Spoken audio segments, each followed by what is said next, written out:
Welcome to ECO202 Study Session 2 Unemployment Introduction. As noted in our previous study session, macroeconomics deals with three main variables: employment, output, and the general price level. In this study session, we will look at unemployment. Ordinarily, you know that the employed refers to people who are doing some work for a living. These naturally include those who are self-employed. Conversely, the unemployed are those who are willing to work but are not currently employed. In the rest of this study session, we shall look more closely at causes of unemployment and policies which could be used to address the problems of unemployment. Learning outcomes. When you have studied this session, you should be able to 1. Define and use correctly the term in bold, that is, unemployment. 2. Explain causes of unemployment. 3. Present how to control unemployment. Meaning of unemployment. One of the main problems confronting every modern economy is that of unemployment. It is an economic condition in which the number of people who are willing and able to work but are without a job. Unemployment is a stock concept measured at a particular time. It is an indication of the resources of the country that is presently unutilized. The implications of unemployment in an economy are grievous. First, it implies that the economy is operating at below full employment level, in which case it means that the society is foregoing some potential output. Second, it will increase the pressure on those who are presently working, since they have to cater for their unemployed relatives, or in some cases, part of their taxes will be used to provide for the unemployed. Third, it could also lead to increment in social menace such as armed robberies, prostitution, etc. Voluntary versus involuntary unemployment. Keynes distinguishes between voluntary and involuntary unemployment. Voluntary employment occurs when the unemployed is unwilling to take up the available job at the going wage rate. Involuntary unemployment occurs when a person is willing to accept a job at the going wage rate but could not find one. What determines whether a worker is defined as unemployed or not? Until the 1940s in the United States, and until more recently in most other countries, the number of people registered in unemployment offices was the only available source of data on unemployment, and only those workers who were registered in unemployment offices were counted as unemployed. This system led to a poor measure of unemployment. How many of the truly unemployed actually registered varied both across countries and across time. Those who had no incentive to register, for example, those who had exhausted their unemployment benefits, were unlikely to take the time to come to the unemployment office. Thus, they were not counted. Countries with less generous unemployment benefit systems were likely to have fewer unemployed registering. Thus, those countries had smaller measure of unemployment rate. Today, most countries rely on the large surveys of households to compute the unemployment rate. In the United States, this survey is called the Current Population Survey, CPS. and it relies on interviews of 60,000 households every month. The survey classified somebody as employed if he or she has a job at the time of the interview. It classifies someone as unemployed if he or she does not have a job and has been looking for work in the past 4 weeks. Most other countries use a similar concept of unemployment, although the definition of what looking for a job means exactly varies across countries. In the United States in 1994, estimates based on the CPS survey showed that on the average over the year, 123 million people were employed and 8 million people were unemployed.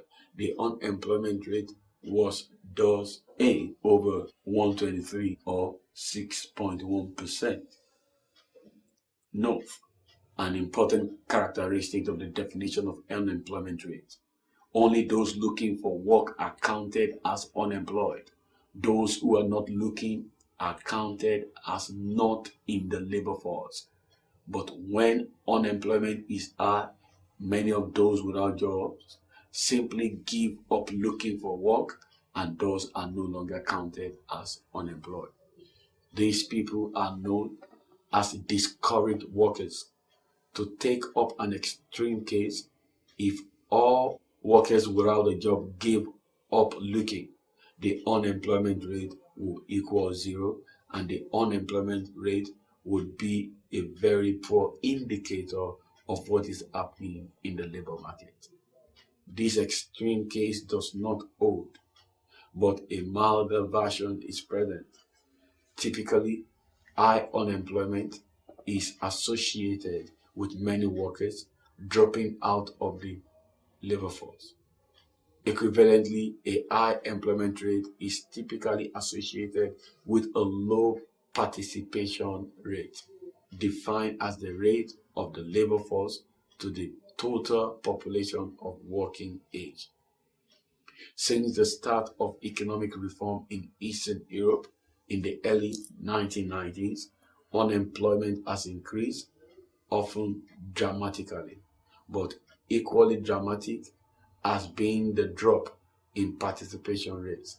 In Poland, for example, 70% of the decrease in employment in 1990 was accountable for by early retirements, in other words, by people dropping out of the labor force. Unemployment rate. The labor force is defined as the sum of those employed and those unemployed. That is, L equals N plus U, which means labor force equals employment plus unemployment. The unemployment rate, in turn, is defined as a ratio of the number of unemployed to the labor force. That is, U equals U over L. Unemployment rate equals unemployment over labor force. Types and causes of unemployment. In discussing the causes of unemployment, it is useful to distinguish different kinds of unemployment. 1. Frictional unemployment. This is the amount of unemployment that is associated with normal turnover of labor. It is unemployment that occurs in the course of leaving one job and finding another. 2. Structural unemployment. Structural changes in an economy can be a cause of unemployment. The process of economic development implies changes in inputs and output mix. While the demand for some products will be increasing, others will be decreasing. However, it might take some time for workers who are laid off in the declining industry to learn the required skill to cross over to the growing industry. Especially structural unemployment does occur when there is a mismatching between unemployment and the available jobs in terms of regional location, required skills, and any relevant dimension. Deficient demand unemployment. unemployment that occurs because there is insufficient aggregate demand to purchase full employment output is called deficient demand unemployment. It is measured by the excess of the supply of workers looking for jobs over the number of jobs available. It will be positive when there is a deficient aggregate demand and negative when there is excess aggregate demand. 4. Such unemployment. This occurs among people who could find work of the type for which they are fitted, but who remain unemployed in order to search for a better offer than they have received so far. Seasonal unemployment. This results from seasonal fluctuations in demand for labor. For example, employment in ice factories is only for the summer. Similarly, ice cream sellers remain unemployed during winter. The same is the case with agricultural workers who remain employed during harvesting and sowing seasons and remain idle for the rest of the year. Control of unemployment. The best remedy for unemployment is an understanding of the nature and the causes of such unemployment. In other words, one needs an understanding of the type of unemployment before appropriate control measures can be taken. For instance, frictional unemployment is inevitable in an economy. However, any policy measure that makes moving between jobs easier and quicker can, however, reduce the volume of frictional unemployment somewhat. Structural unemployment may be checked by policies of retraining and relocating labor as part of a general effort to facilitate the adjustment of labor supplies to changing patterns of demand. Unemployment that is due to deficient aggregate demand can be resolved by increasing aggregate demand. This can be done by expansionary fiscal, that is increasing government expenditure, or monetary, that is reducing interest rates. Genuine such unemployment may be reduced, first, by making it easier for individuals to locate job vacancies, and second, by increasing the possibility that individuals will accept an offer received earlier in their search period. The first can be done, for example, by the provision of market information on a job availability. The second requires increasing the cost of search to the unemployed individual, for example, by reducing unemployment benefits. Study session summary. In this study session, you learn that unemployment refers to people who are willing to work but are currently unemployed. There are various types of unemployment. These include frictional unemployment, structural unemployment, deficient demand unemployment, search unemployment, and seasonal unemployment. Given the negative effect of unemployment on the economy, several control measures are often taken by the government to reduce it. However, the particular measure chosen would depend on the type of unemployment being addressed. This is the end of study session 2. Thanks for listening.